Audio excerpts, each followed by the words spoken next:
ሰላም ሰላም ጤና ይስጥልኝ የተወደዳችሁና የተከበራችሁ ውድ ቤተሰቦች እንዴት ናችሁ?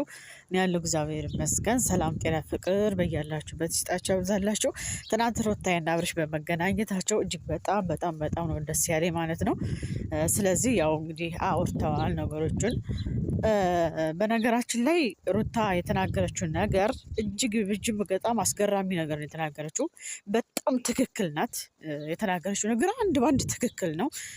አንዳንድ ጊዜ ከአንዳንድ ሰዎች መካከል በጣም ጠንካራ ሰው ካለ የዛ ሰው ጥንካሬ ብቻ አንድ ምሰሶ ያቆማል ማለት አይደለም። ምክንያቱም ደጋፊ ያስፈልገዋል። ስለዚህ አንድ ሐውልት ያላት ወይም ደግሞ አንድ ነገር ሲቆም ብቻውን አይቆምም። ደጋፊ ዙሪያው ሊኖረው ይገባል እንዲቆም ማለት ነው። ስለዚህ ሩታዬ ብቻ ለአንድ ቤት መቆም አትችልም። ምክንያቱም ደጋፊ ያስፈልጋታል። እሷ ገብቶሃል? አንድ ቤቷ የምትመራ እሷ ደግሞ ደጋፊ ያስፈልጋታል። ደጋፊዋ ማነው? አብርሽ ነው። ስለዚህ ትናንትና የተናገረችው ነገር በሙሉ እጅግ በጣም የሚያስገርምና በጣም ትክክል ነገር ነው የተናገረችው። ስለዚህ አሁን ሩታዬን አንድ ያልገባት ነገር ምንድን ነው? አብርሽ ደህና ነው ወይ? የእውነት አንዳንድ ጊዜ ምክንያቱም እኔ በጣም ብዙ ነገሮችን ነው እያሰብኩ ያሉት። አብርሽ ደህና ነው ወይ? አብርሽ ከዛ በፊት የነበረው እይታ ከዛ በፊት የነበረው የራሱ ክብር እኮ በጣም አለው። በነገራችን ላይ ራሱ ማስከበር አቅቶት እንኳን አይመስለኝም። እንዳልኳቸው አንዳንድ ጊዜ የዋህነት ወይም ደግሞ ሰውን ያለመግፋት ሰውን አለመበደል ያስባል። ይሄ ልጅ ማለት ነው ያስባል። ሰውን አለመበደል ሰውን አለመግፋት በጣም ነው የሚያስበው።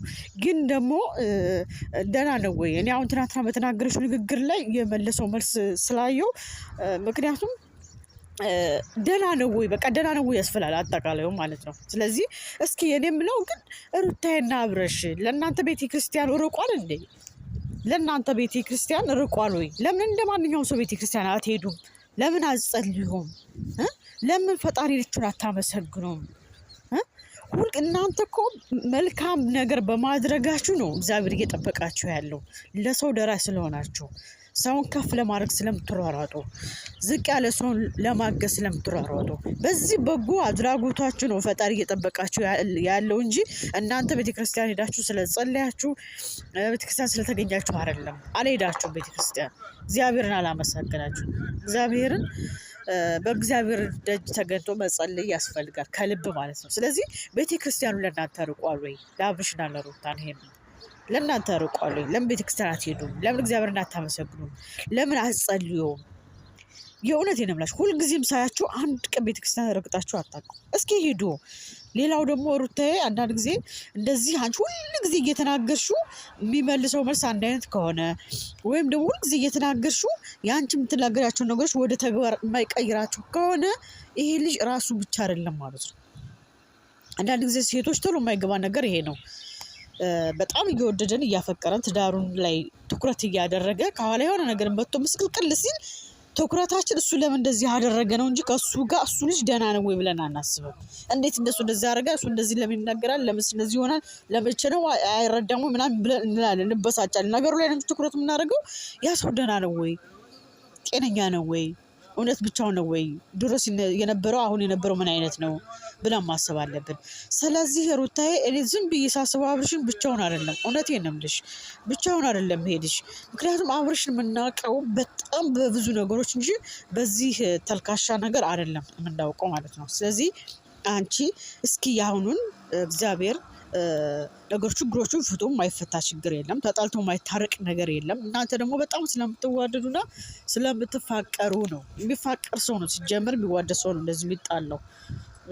ሁለተኛ ደግሞ እናንተ ብቻ አይደላችሁ በትዳራችሁ ውስጥ ችግር ያለው። ማንኛውም ሰው በትዳሩ ውስጥ ከዚህ የበለጠም ችግር እኮ ሊኖር ይችላል ትዳር ውስጥ አይደል እንዴ? እንኳን እሷ ትናንት መታ ስላወራችሁ ምን ስላለች ነው የድሮ ላይፏን ስላወራችሁ ቀርቶ ትናንትና አልጋ ላይ ተገድቶ እኮ መልሰው ታርቀው ትዳራቸውን የሚመሩ እኮ ብዙ ሰዎች አሉ። በጣም ብዙ ሰዎች አሉ። ስለዚህ ከዛ አንጻር ደግሞ እናንተ በጣም ቀላል ነው፣ በጣም ቀላል ነው በቃ። ስለዚህ ነገሮቹ ፍቷቸው፣ ትዳራችሁን ምሩ፣ ፍቅራችሁን ምሩ። ነገ ለሚወለዱ ልጃቸው አስቡ። እናንተ እንደ ድሮ 2 ፍሬ አይደላችሁም። አሁን 3 በመሆናችሁ ጊዜ እንደዚህ መሆን የለባቸውም። ነገ ሲወልድ ልጃችሁ የእናንተ ጽናትን፣ የእናንተ ጥንካሬን፣ የእናንተ መልካምነትን ይዞ እንዲያድግ ስለእናንተ ስላሳለፋችሁ ጥንካሬና ጽናት እንድትነግሩትና ጠንካራ እንዲሆን በህይወት የሚመጣው ነገር ተጋፍጦ አልፎ እጅግ በጣም ለህዝብም አስደማሚ የሚሆን ልጅ መፈጠር አለበት ከእናንተ ጋር ማለት ነው። ስለዚህ እናንተ ችግሮቹን ፍቱና ትዳራችሁን ቀጥሉ ማለት ነው። ሩታዬ አንዳንድ ጊዜ በደንብ አድርገሽ አስተውይ። በጣም እግዚአብሔር ምንም ያጎደለብሽ ነገር የለም፣ አሟልቶ ላይ ሰጠሽ ሁሉንም ነገር ማለት። ስለዚህ ያንቺን ትንሽ ደግሞ ለሱ ማካፈል አለብሽ። ይሄ ልጅ ደህና ነው ወይ? እስኪ ሂጅ ወደ ቤተክርስቲያን ይዘሽው ሂጅ። ቤተክርስቲያን አብረሽው ይዘሽው ሂጅ። ጸበልም ተጠመቁ። አንቺም እሱም አስጠብቂው እስኪ። ይሁን እግዚአብሔር እኮ አንዳንድ ጊዜ እኮ ሰው ብቻውን አይደለም ይሄን የሚታገለው። እኔ እንጃ አንዳንድ ጊዜ ስትናገሪው ዝም ብሎ የሚሰማው ነገር ይሄ ልጅ ብቻውን አይደለም። በቃ እኔ አሁን ብቻውን አይደለም። በቃ አብርሽ ብቻውን አይደለም። ስለዚህ ጸበል ይዘሽው ሂጅ። ቤተክርስቲያን ሄዱ፣ ጸልዩ፣ ለፈጣሪያችሁ ነገሩት፣ ጸበል ተጠበቁ። በቃ ከቤተ ክርስቲያን ደጅ በጥፋት የለባችሁም እናንተ። ስለዚህ እግዚአብሔር አምላክ ጤና አሁን እድሜውን ያድላችሁ። ሩትዬ አንዳንድ ጊዜም መረዳት አለ፣ ተረጁ። አንድ ላይ እንደ ድሯችሁ ቀጥሉ። እኛም በጣም በጉጉት የምጠብቃችሁ፣ በጣም እየናፈቃችሁ ነው እውነቱን ለመናገር። ትናንት ስላየዋችሁ ደግሞ በጣም ደስ ብሎኛል የኔ ማር። ሁሉም በእያንዳንዱ ቤት ችግር አለበት። ሁሉም ብዙ ችግር አለ። ማንም ሳይጣላ ሳይፋጭ ስንት ሳይል አይኖርም። ሁሉም ሰው እየተናደደ እየተናገረ እየተጣላ የተጨቃጨቀ ነው ትዳር የሚመራው። ስለዚህ በእናንተ ደግሞ ፈጣሪ አለ። ሁልጊዜም እግዚአብሔር ነው ያለው በጎናችሁ ሁልጊዜም ማለት ነው። ስለዚህ ጸልዩ። ጸሎት አስፈላጊ ነው። በጣም ጸልዩ። ቤተክርስቲያን ሄዶ። በተረፈ በጣም ወዳችኋለሁ፣ አከብራችኋለሁ። የአብርሽና የሩታ ደጋፊዎችም እጅግ በጣም ነው የምወዳችሁ በጣም ማለት ነው። ሰላማችሁ ያላችሁበት ይብዛልኝ። መልካም ጊዜ ይሆንላችሁ።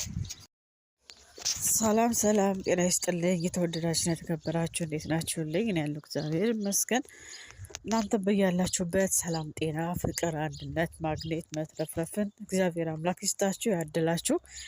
እንግዲህ ደግሞ ትናንትና አዲስ ነገር እያየሁ ነበረ ዩቱበር ላይ ማለት ነው። እና አብርሽና ሩታ እጅግ በጣም ናፍቀውኛል። ምሬ ነው የምላችሁ፣ በጣም ናፍቀውኛል።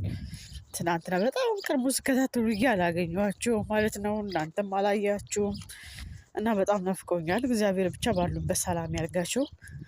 ሌላው ደግሞ የናሂና የውብዬ ጉዳይ እያየሁ ነበር እና እኔ እንጃ አላቅም፣ ብቻ ምን እንደምላችሁ ብቻ አላቅም። ምክንያቱም ኢትዮጵያ ላይ የገባ አሁን ያለው ጦርነት አይደለም። በነገራችን ላይ ከጦርነቱ ቀጥሎ ደግሞ የፍቅር ጦርነት ከጦርነቱ እየበለጠ ነው። ግን የሚገርማችሁ ነገር ምክንያቱም እኔ እንጃ ምንድነው የዩቱበሮች ወረርሽኝ ገብቷል እንዴ? ልክ በባለፈው ምንድነው ስሙ ኮረና ብሎ ህዝብን እንዳንጫጫው ማለት ነው። አሁን ደግሞ ዩቱበሮችን ለማንጫጫት የገባ ወረርሽኝ አለ እንዴ?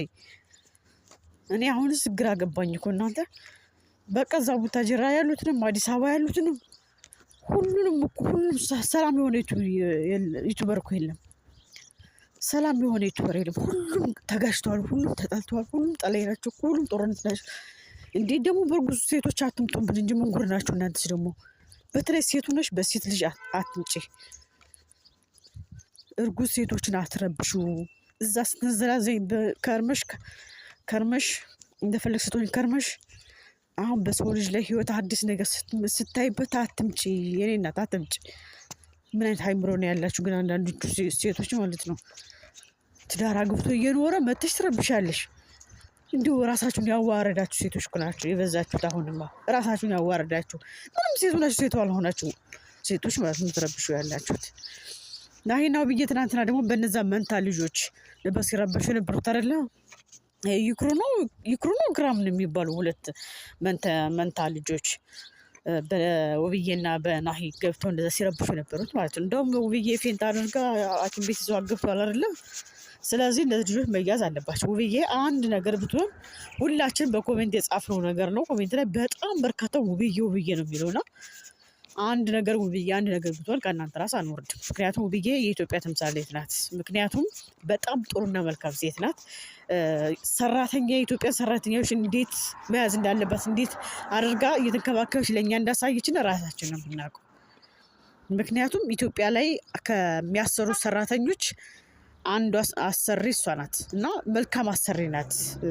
በፊትም ስላየችው አረብ ሀገር ሆና ስላየችው አሁን ለኢትዮጵያ አሰሪዎች ተምሳሌት የሆነች ልጅ ናትና ውብዬ በጣም ነው የምወዳበት ነገራችን ላይ ጥሩና መልካም ሰው ናት። ስለዚህ ከእነሱ ህይወት ደግሞ ውጡ። አንተ ይክራም ምንድን ነው የምትባባሉት እናንተ? ስማቸው ራሱ አይያዘኝ ምንኛ ልጆች ውጡ እስኪ እናንተ ወጣት አይደላችሁ እንዴ? ብዙ ነገር መስራት እየቻላችሁ እንዴት በአንዲት እርጉዝ ላይ እንደዚህ ታደርጋላችሁ? ያቺ ስትሆን ምን አይነት ሃይምሮ ምን አይነት ቅንጭላት ቢኖራት ነው ዝም ብላ ከመሬት ተነስታ እንትን የምትለው ከመሬት ተነስታ የምትናገረው? 2 ዓመት አፍቅር ጋር ነው እና ውብዬዋ ከ2 ዓመት በፊት አይደል የተፋቀሩት የኖሩት እንዴ? 4 5 6 ዓመት የሆናቸው እንዴ በፍቅር ከኖሩ ነው በትዳር ከኖሩ። በትዳር እንኳን 2 ዓመት 3 ዓመት ሊሆናቸው የሚችለው ግን በፍቅር በጣም ቆይተዋል አይደል? ስለዚህ አንቺ የራሽን ኑሮ ኑሪ፣ የራሽን ነገር ምሪ። ከእነሱ ላይ ገፍተሽ ግን እነሱን አትረብሻቸው፣ ትዳራቸውን የሚኖሩበት ነው። ገባሽ? ለነገሩ አሁን ሴቶች እኮ ስላበዳችሁ ምንም የምታውቁት ነገር የለም። እንደ አሁን ሳስበው መሰብሰብ አድርጎ ጸበል ማስገባት ነው። እውነቴን ነው የምላችሁ። ኢትዮሮች በሙሉ ጤነኛ አይደላችሁ፣ ሴቶችም ወንዶች። በተለይ ደግሞ ሴቶችማ ለይቶላችኋል፣ አይገልጸውም። በቃ ለይቶላችኋል፣ አይገልጸውም። በፈጣሪ ስም እንዴት እያደረጋችሁ ነው? ስለዚህ ስብስብ አድርጎ እናንተን ጸበል ወስዶ እዛ ጸበል ቦታ ማስቀመጥ ነው። ምክንያቱም ሁላችሁም ታማችኋል፣ ተይዛችኋል፣ ታማችኋል። እውነቴን ነው የምላችሁ። ስለታመማችሁ ነው እንደዚህ የምታደርጉት። ስለዚህ ራሳችሁን ጠብቁ ማለት ነው። ከነ ውብዬና ናሂ ላይ ውጡ። እናንተ ልጆች አንድ ነገር ብትሆን ተጠያቂ እናንተ ናችሁ፣ ምንም ጥርጥር የሌለው ማለት ነው።